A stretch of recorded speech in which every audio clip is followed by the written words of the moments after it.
que você acha, né? Como é que você enxerga essa possibilidade de aplicação do marketing nas carreiras jurídicas de uma forma geral? Eu não me restringiria apenas à advocacia, mas a advocacia principal, né? Hoje você tem um negociador, você tem um mediador, você tem um conciliador, o próprio professor, né? Em alguma medida também precisa fazer marketing, o empreendedor jurídico, enfim, eu queria que você me desse aí, para mim não, para os que estão nos assistindo, né? Todos entrando, já tem mais de 15 pessoas conosco aqui. Então, essa ideia do marketing jurídico aplicado à nossa profissão. Perfeito. Muito boa noite a todo mundo que está chegando aí, Heloíse, o Pedro, Mariana, Edilson, todo mundo que está chegando aí.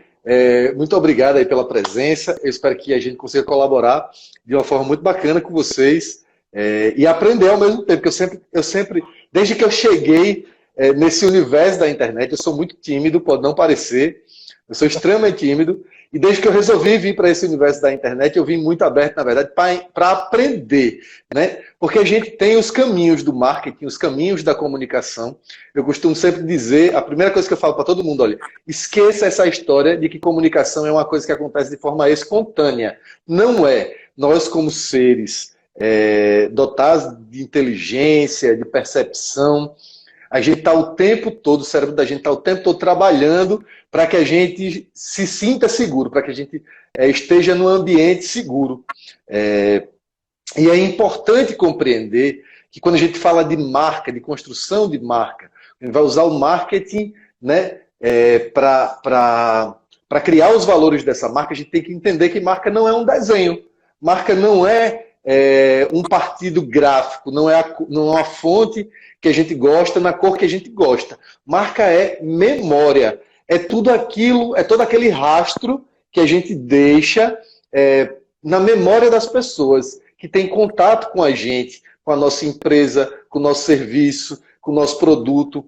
Então, ocupar um espaço na memória das pessoas é o grande objetivo do momento. Quando a gente fala em Instagram, que a gente vai usar o Instagram na estratégia do marketing daquela empresa, daquele escritório. Então a gente está falando que vai usar o Instagram para aumentar o alcance da nossa voz, da nossa mensagem, para que a gente consiga a atenção de pessoas que num ambiente comum, de um espaço, digamos, físico, a gente levaria mais tempo para conseguir fazer esse boca a boca. Então, digamos que a rede social, né, a internet, ela possibilita que a gente amplie esse boca a boca. E aí a gente chega no marketing jurídico propriamente, né? Falando para as pessoas que seguem carreira no direito, são da área do direito.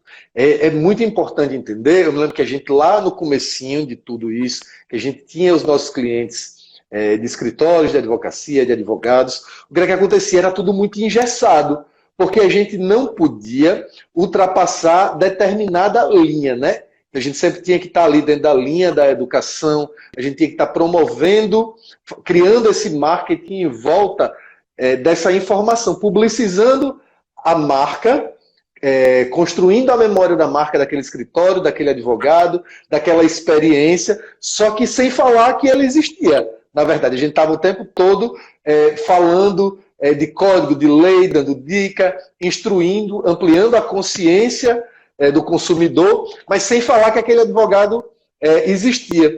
E aí a gente vai aprimorando e a gente chega num momento como esse de agora, né? Que depois eu quero que você... Aí a gente vai trocar a figurinha, que eu prometi para o povo lá, né, do meu perfil, que você ia falar sobre a lei de liberdade econômica, que ela vai vir flexibilizar os conselhos. E aí vai servir tanto para o conselho, né, de advocacia, quanto para outros conselhos, de outras profissões que ficam aí engessadas. A gente tem eu costumo dizer que eu me apaixonei pelo Instagram, não é por nada, é porque, de repente, eu não gostava muito disso daqui, eu achava mera exposição. E aí, um dia eu assumi uma empresa chamada Quadra Digital, onde eu era sócio da Mica, e a Eloá, que era muito boa nas redes sociais, ela casou e foi embora. Então, eu assumi as redes sociais. Eu sempre fui muito bom de estratégia de comunicação, do offline, daquela coisa para que a gente atingisse um público maior, para a gente fazer o oba-oba. Mas na internet, não. A internet ela tinha uma linguagem especial e eu tinha resistência com aquilo. E aí eu me apaixonei quando me debrucei e percebi que a internet ela veio para democratizar a audiência. Então, qualquer pessoa hoje, qualquer pessoa, quando eu falo qualquer pessoa, é qualquer pessoa mesmo, ela pode construir o seu público e ela pode, digamos assim, ampliar esse alcance. Ela pode levar a transformação, mas ela também pode trazer para si resultado, ganhos monetários. É importante a gente falar de dinheiro, a gente falar que a internet possibilita, amplia as oportunidades de negócio, né? E não é diferente para o advogado. Ao mesmo tempo que eu via isso, eu observava o número de excesso de restrições que a gente tinha dentro do Código de Ética, né? Então, o Código de Ética ele trazia uma série de limitações, você só pode isso, você só pode aquilo, de modo que a sensação que a gente tinha assim, bom, com esse Código de Ética na mão, que ainda está em vigor, por sinal, né, a gente só pode esperar. No final das contas, o jovem advogado, que é onde eu, vamos dizer assim, me identificava mais, né? Hoje eu estou na meia-idade, mas antigamente eu era jovem advogado. O jovem advogado ele só pode esperar que a carreira dele, de alguma forma, por algum milagre, deslanche. Né? Não por força própria, não pelo marketing que é necessário, mas por algum milagre. E aí, o que é que acontece? A Lei de Liberdade Econômica, que é um marco, ela é uma lei de 2019, não me recordo agora o número da lei exatamente, mas é fácil, é só procurar por Lei de Liberdade Econômica. Ela quebra um paradigma. A ideia de que você, o Estado, né, o Estado leia-se também os órgãos de classe, né, ele não deixa de, apesar de não fazer parte do Estado propriamente dito, mas são órgãos que têm atuação, eles passam a ser limitados na sua capacidade de intervir na liberdade do ser humano. Então, o Estado deixa de ser mais presente, de estar mais regulatório, de estar mais interferindo, porque, no final das contas, tem umas coisas importantes. O Estado, obviamente, não pode se abster de regular algumas medidas da vida da pessoa, mas muitas outras não tinham sentido. Então, essas limitações, na realidade, eram uma grande reserva de mercado. Os grandes advogados não queriam que os jovens advogados entrassem no mercado. Então, para que eles não entrassem, eu crio uma reserva de mercado, porque eu, como grande advogado, já tenho meu nome, já tenho minha marca, e você, como pequeno advogado, não pode formar uma marca com todas as ferramentas que o marketing permite. Então, a lei, ela quebra isso, né? Agora, estamos num processo, a OAB está para votar um novo Código de Ética, mais flexível, mas eu acho que ainda não vai cumprir o texto da lei, mas já vai ser bem mais flexível, de modo que você tenha o advogado, ou os profissionais de direito, principalmente o advogado, podendo fazer marketing. Vou dar um exemplo simples. Nos Estados Unidos, onde você já se aplica a liberdade econômica, advogado faz publicidade em outdoor. Então, assim, você pergunta, poxa, qual é o problema de eu fazer uma publicidade no outdoor se eu tenho um serviço lícito, ético, perfeito, e que eu quero que as pessoas conheçam? No final das contas, o marketing permite o conhecimento, a memória, a perspectiva de memória da marca, né? Então, é muito nesse sentido, sabe, Beto? Então, a lei, ela é um quebra de paradigma. Por isso que eu reforcei, eu escrevi um artigo, você escreveu outro, eu digo, a gente precisa de uma live para fechar. É verdade. Porque eu acho que o marketing jurídico ele vai ser um elemento muitíssimo impulsionado a partir dessa revisão do Código de Ética e da entrada de novos advogados, e da mudança de mentalidade, da própria Lei de Liberdade Econômica. E é uma coisa que eu entendo, né? Eu falo aí para os meus alunos, falo para as pessoas mais jovens, eu entendo que é uma ferramenta necessária, indispensável para uma carreira de sucesso.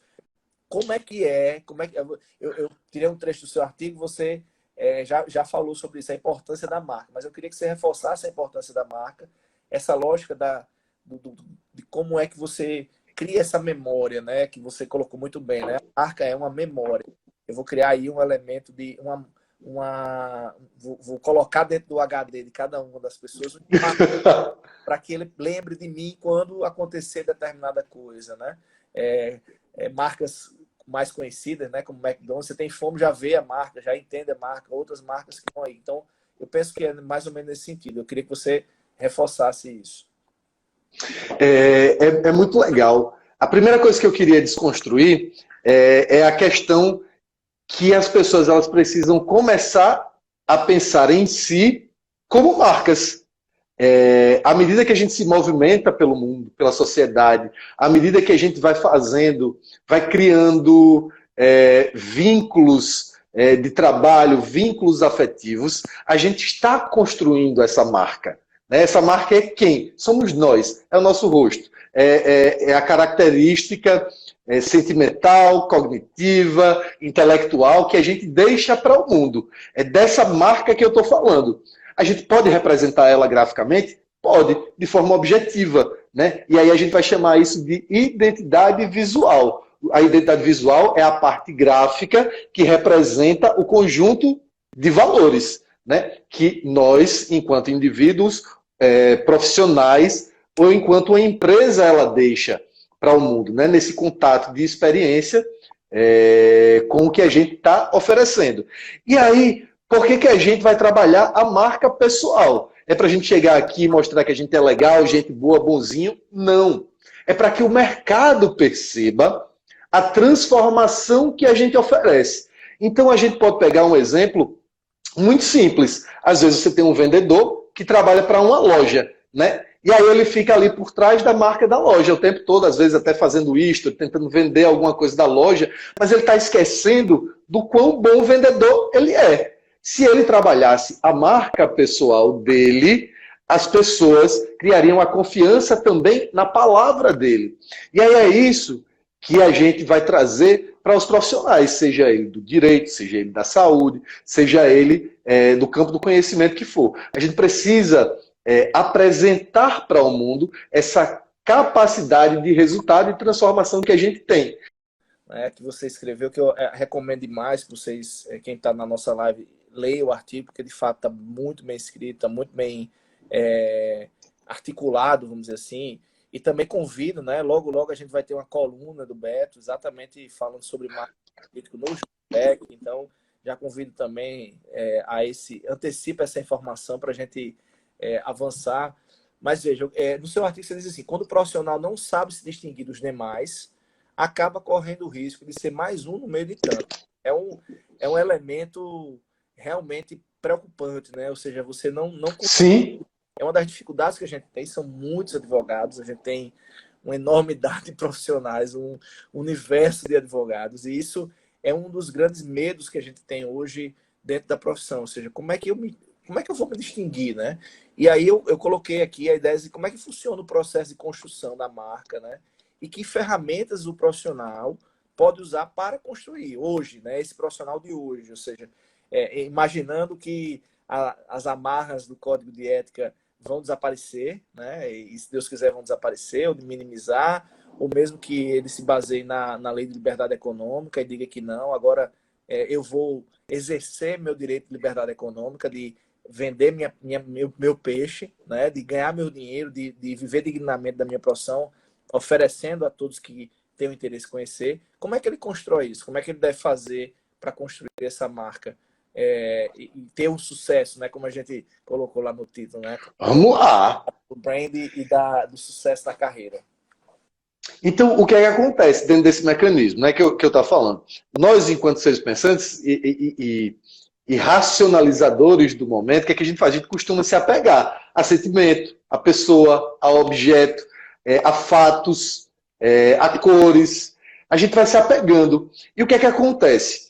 Quando uma pessoa chega com uma informação para a gente, vamos imaginar que o Luiz ou a Mica que estão aqui trabalham com marketing também. Quando eles chegam com a informação para alguém falando, aquele indivíduo olha para aquele espaço, ele vai começando a preencher as lacunas. Ele vai ver a Mica, a postura da Mica, aí ele vai dizer, poxa vida, ela se comporta realmente como uma profissional bem-sucedida.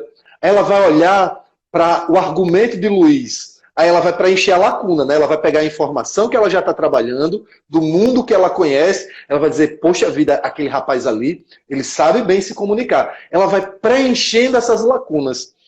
Então, como é que a gente constrói essa marca? Como é que a gente encontra caminho para a mente das pessoas?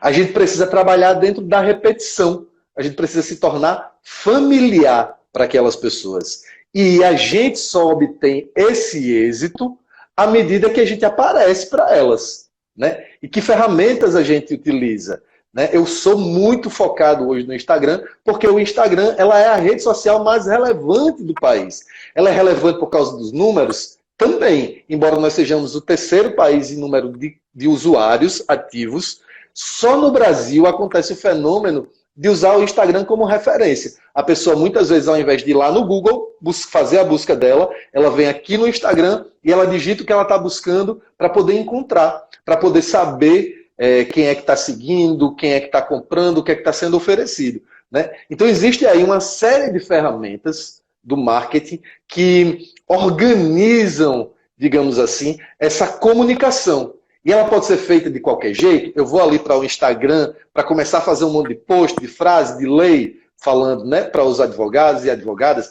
Eu vou mostrar a foto do meu escritório. Pode até ser, mas sem uma estratégia, sem uma mensagem principal, sem que você tenha consonância sobre o que você está falando, sem que esses elementos estejam conectados, vão ser só mais um post. Se você pretende construir a tua autoridade, se você pretende mostrar para o mercado a tua experiência, o teu resultado, a tua capacidade de entrega para os clientes, que tipo de profissional você é, né? Você precisa construir uma estratégia que comunique isso daí. Não com você falando, olha, eu sou autoridade. Não, mas porque eu sou autoridade no assunto? Não. Você constrói essa autoridade repetindo esse assunto o tempo inteiro e incansavelmente. Sabe por quê? Porque no Instagram não são as mesmas pessoas que estão o tempo todo olhando. A gente tem uma estratégia que a gente chama de construção de público, que é para ir atraindo cada vez mais pessoas. Essas pessoas, o nível de consciência delas sobre a necessidade que elas têm de determinado serviço ou determinado produto é baixinha. Então a gente fica o tempo todinho tentando abrir um diálogo com essa pessoa. Como? Trazendo conteúdos mais rasos. E aí a gente alimenta aquelas pessoas que estão o tempo inteiro junto com a gente, que estão ali crescendo junto com a gente, ampliando a consciência delas junto com a gente, conteúdos mais complexos. A gente vai trazendo soluções. A gente vai entregando para essas pessoas conteúdos de qualidade. O que é que eu posso fazer enquanto advogado? Eu posso trazer uma letra da lei que seja essencial para a vida daquela pessoa, que ela entenda. Eu posso trazer uma linguagem. Se eu estou falando, por exemplo, para o público que de fato é leigo, né? Se eu elegi meu público como sendo público leigo, o que é que eu faço? Eu trago uma linguagem mais popular, mais descomplicada. Por quê? Porque eles não vão entender aquele código que é mais elaborado, aquela linguagem mais rebuscada. Você precisa ser PayPal. Aí a pessoa vai fazer, é isso aqui que ele está querendo dizer. Talvez, enfim, eu não sei nem definir isso, eu não sei nem colocar. Então eu queria que você me desse para a gente essas ideias, colocasse também esses pontos. Eu acho muito bacana. Ainda lá na época de faculdade, eu fiz parte de um projeto de pesquisa muito legal. Existia um escritor, um sociólogo, que ele escreveu... meu Deus do céu, agora eu esqueci. A obra dele é a linguagem internacional. O que é que ele propõe? Ele estudou diversas línguas. E ele foi a fundo nesse estudo dele. O que é que ele entendeu? Que toda sociedade ela tem uma forma culta da língua, certo? E ele chamou, a forma culta da língua e tinha as linguagens do gueto, que é a flexibilização dessa língua, que ele chamou de os diglósicos. E aí ele fala bem assim, que a pessoa que domina a forma culta da língua, ela tem menos capacidade de ser compreendida, de ser entendida, de criar conexões. Quem consegue entender a linguagem do gueto, a linguagem adaptada, ela consegue estabelecer mais confiança. Esse estudo dele, eu não tenho certeza agora mesmo do nome, porque eu vivo esquecendo das coisas, mas o nome dele é John Gumpers. E aí o que é que acontece?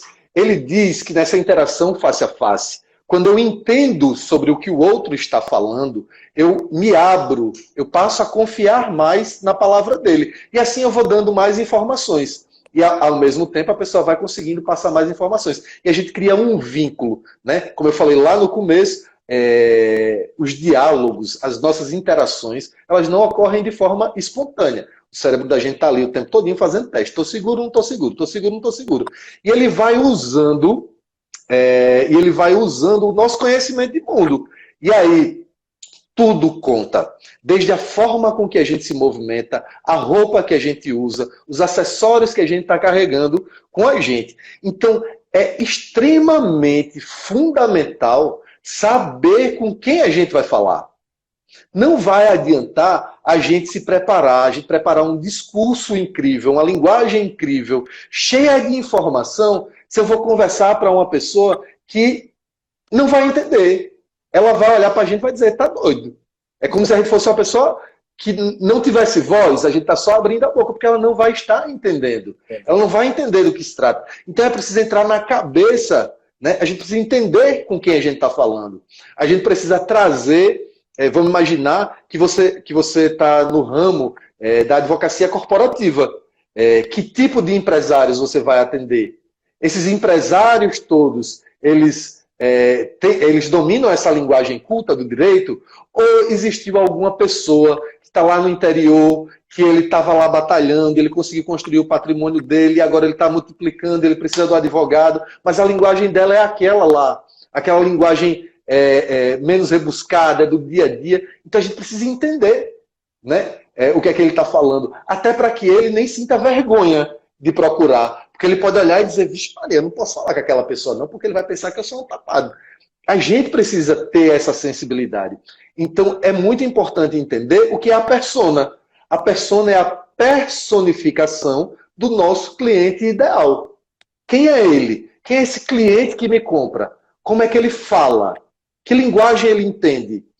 O que é que ele está buscando? A gente costuma dizer, às vezes, muitas vezes vender o objeto, né? Ou o serviço que a gente está. Eu estou vendendo o copo, mas eu não posso vender o copo, porque tem muita gente vendendo copo, né? Então, qual é a transformação que eu causo naquela pessoa? O que é que o meu produto pode oferecer para aquela pessoa? Como é que ela se sente agora sem o meu produto e como é que ela vai sentir depois que ela obtém o meu produto ou serviço? A gente precisa ter isso muito claro. Porque isso vai se transformar em conteúdo. É isso que a gente vai levar para a rede, para os posts, para a live. Né? É responder a essas perguntas com a linguagem que aquelas pessoas entendem. Em vez de a gente ficar... Porque o marketing tem muita palavrinha técnica que é chata pra caramba.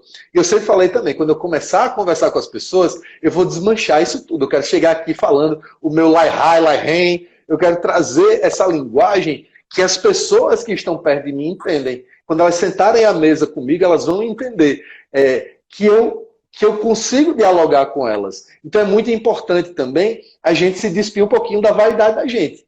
Vai existir a oportunidade para a gente extrapolar no nosso conhecimento. Falar, mostrar o que a gente sabe, mas é muito importante fazer o exercício da humildade. A gente trazer a linguagem da gente para que as pessoas possam compreender. Né? Nem todo mundo está lá naquele grau de conhecimento. Isso é muito importante. Eu acho que é a primeira coisa que a gente tem que ter em mente. Na verdade, eu vou lhe dizer, eu acho que essa é a segunda coisa que a gente tem que ter em mente. Porque a gente precisa, antes de comunicar a alguém algo, a gente precisa saber o que a gente quer comunicar. E para que a gente saiba o que a gente quer comunicar, a gente tem que responder a pergunta mais básica, né? Quem é você, João Paulo? Quem sou eu, Beto? Porque só isso vai me dar segurança para estar aqui dialogando, para estar aqui trocando informação, para estar aqui aprendendo também. Né? Aí eu me abro. Quando eu sei quem eu sou, quando eu sei o que eu sou capaz, quando eu sei o que eu posso oferecer, aí eu vou trabalhar lá para comunicar essa capacidade de transformação, de entrega, de resultado. Bebido muito nessa água da psicologia, eu também tenho estudado muito essa questão do comportamento, do direito comportamental, dos viés, heurísticas e coisas do tipo, que a gente começa a entender por que o ser humano ele age daquela forma. Né? A gente começa e vai buscando também na neurociência, em outras coisas que eu acho que são fundamentais. Então, é muito bacana a ideia de se conhecer, né, para que você possa, a partir do seu conhecimento, entender o que é que você pode entregar. Né? E aí eu vejo também como um elemento de entrega de valor, né? Ou seja, mais do que o serviço a petição, a defesa, mas o valor que você entrega, né? Eu acho que dentro dessa perspectiva de conhecimento, às vezes você vai entender que muitas coisas que geram, né, essa credibilidade, esse rapport, né, esse match entre o seu conhecimento e o conhecimento do cliente, é exatamente o conhecimento desse valor, né? Ou seja, qual é o elemento que eu posso entregar ao meu cliente, né? Muitas vezes ele está procurando, não é um advogado tecnicamente bom, mas é um advogado que dê a ele segurança, por exemplo. Perfeito. Segurança, né? O que dê a ele o valor da credibilidade. Às vezes ele está procurando um advogado que dê a ele o valor da exposição. O acolhimento. Do advogado. Eu já vi muitas vezes, muitas situações, o cara usar o advogado como um carro bonito. Né? Meu carro bonito é aquele, meu advogado é aquele. Então Sim, também. Ele quer destaque social, na realidade, o valor que ele está procurando, destaque social. Enfim, eu queria que você colocasse para a gente nesse cenário, as ferramentas, por exemplo, como Instagram, como Facebook, como LinkedIn, como é que a gente pode manusear de modo que a gente construa esse brand, né? Como é que a gente pode usar isso? Antes de você falar, eu quero agradecer um amigo muito querido, Sidógito, um delegado de Macaíba, um cara nota 10, Ana está aqui também, Eliezer já falamos, né? Maria Clara, Luiz está conosco aqui também, né? Giovanni, Amiga. né? Uma galera bacana, o pessoal tá só curtindo aqui, eu só vejo os corações subindo, eu não sei nem o que é isso. É que tá todo mundo gostando. Eu tô gostando de ver. Eu gosto quando o povo aperta esse coraçãozinho. Quando vai subindo coraçãozinho, eu digo aí, a gente tá fazendo alguma coisa certa. Certo, né? E eu costumo falar muito de Instagram e lhe digo por quê, né? A gente vai ter menos trabalho. Já existe bastante gente procurando por bastante coisa aqui no Instagram. Eu digo assim, as pessoas vêm para o Instagram buscando 3 coisas. Elas estão procurando entretenimento e escapismo. Elas querem fugir ali daquele ambiente onde elas estão e elas vão movimentando os neurônios espelho. Vamos exercitar o neurônio espelho. Aí vai ver os pratos bonitos de comida, o povo na praia, o povo sendo, eu digo assim, né? Emprestando um pouco de beleza e simpatia ali para o cenário e a gente vai se entretendo. Tem gente que vai lá só para fuxicar mesmo, né? Também ver o que é que fulano ou ciclano está fazendo, com quem é que está, é bacana. É o puro entretenimento. Segundo, as pessoas estão ali também para consumir. Elas estão buscando por referência. É a referência da foto bonita? Não. Ela quer saber, por exemplo, se João Paulo está se relacionando com o restaurante X ou Y. Porque se João Paulo está lá, então significa que é legal, que é bom. Ninguém imagina que todos nós somos, em algum grau, influenciadores. Né? A nossa passagem pelo ambiente social já vai deixando esse rastro, né? Principalmente à medida que a gente vai se mostrando, vai mostrando que a gente é bem sucedido. Então a pessoa está ali procurando referência de consumo. E a terceira coisa, as pessoas estão buscando por conhecimento. Então eu digo, né? Aqui no Instagram a gente tem o ambiente perfeito para estimular os gatilhos de consumo nas pessoas. Então, aqui no Instagram a gente precisa construir eu chamo assim de o mosaico da vida da gente. Que vida é essa? É a nossa vida pessoal? É a vida da felicidade? É a vida do carinho? Não, é a vida da nossa estratégia. Se eu me considero um profissional foda, eu preciso juntar os elementos que vão demonstrar que eu sou esse profissional e eu vou construir esse mosaico no meu feed. Dando conteúdo, mostrando meu bastidor, mostrando as pessoas com quem eu me relaciono, eu vou construindo conhecimento, eu vou trazendo insights e vou utilizando entretenimento também. Porque não é difícil fazer isso daí. Um advogado, por mais que o decoro da profissão exija que seja mais sério, que ele seja mais reto, digamos assim, é possível que ele traga entretenimento também para dentro da profissão dele. É a maneira com que ele vai passar aquele conteúdo. Entretenimento não significa que a gente está aqui rindo, gargalhando, fazendo gracinha. Mas é a maneira com que a gente está passando, de forma mais leve, de forma mais pessoal, aquela informação. Né? Então, aí a gente usa os stories, por exemplo, para a gente criar intimidade com as pessoas. Mas que intimidade é essa? Oxe, eu não quero ninguém participando da minha vida, não. Não é essa a intimidade. É porque ali nos stories a gente consegue... Imagina só, João Paulo é um homem bem-sucedido e ele está lá escrevendo os artigos dele, e ele está ali mostrando como ele entrega resultado, e a gente está só observando. Mas nos stories eu tenho a possibilidade, a oportunidade de ver como o João Paulo é, de fato. Quando ele mostra que ele está chegando no escritório, como é que é a arrumação da mesa dele, ou como é que é o preparo dele para uma reunião, qual é o sentimento dele para aquele momento que ele está se preparando. Então, quando eu vou mostrando isso para as pessoas, eu vou também dizendo para elas, ei, eu sou foda, mas eu também sou uma pessoa como você. Tá entendendo? Então, a gente vai construindo esse clima, a gente vai construindo esse ambiente.